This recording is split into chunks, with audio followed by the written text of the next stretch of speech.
రాయపర్తిలో ఈ కాల్వ పూడిక తీపియనికి వచ్చినాం.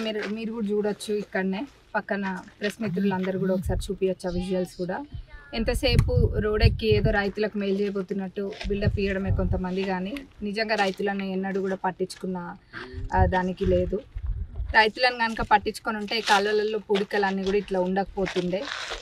మేము కొన్ని చోట్లనేమో మా సొంత నిధులతోటి కూడా పూడికలు తీపిస్తున్నాం, కానీ ఇక్కడ ఎన్నో ఇరిగేషన్ రివ్యూ మీటింగ్స్ పెట్టుకొని ఎక్కడెక్కడైతే అంత పూడికపోయినాయో కాలువలు అదంతా కూడా క్లియరెన్స్ చేయాలని చెప్పి రివ్యూ మీటింగ్స్ పెట్టుకుంటే అధికారులు కూడా దానికి ఎస్టిమేట్ చేసి ఓఎండ్ఎం కింద పెట్టడం జరిగింది.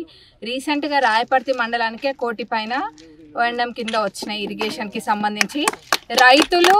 రైతులను మంచిగా చూసే ప్రభుత్వం ఏదైనా ఉందంటే అది కాంగ్రెస్ ప్రభుత్వమే. రైతును రాజుగా చేసే ప్రభుత్వం కాంగ్రెస్ ప్రభుత్వం. మా గౌరవ ముఖ్యమంత్రి గారికి అట్లనే మంత్రులందరికీ కూడా ఒకటే సంకల్పం, మా అందరికీ కూడా రైతే రాజు అన్నది మా ఆలోచన. రైతును రాజు చేయడమే మా సంకల్పం. అందుకనే రైతుకు పెద్దపీట వేస్తూ రైతుకు ఎటువంటి ఇబ్బంది కలగద్దన్న ఆలోచనతోటి కాలువలలో పూడికలు దింపడం అనేది కూడా ఒక ప్రధాన ఇది కాబట్టి అది చేపిస్తున్నాము.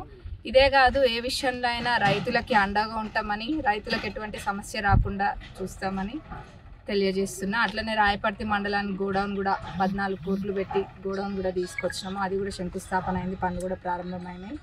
రాయపర్తి టౌన్ డెవలప్మెంట్కి కూడా తప్పనిసరిగా కృషి చేసి టౌన్ డెవలప్మెంట్ చేస్తానని మరొకసారి మీ అందరికీ కూడా మాటిస్తాను. అసలైన తొలి వెలుగు. ఫాలో వాట్సాప్ @తొలి వెలుగు official.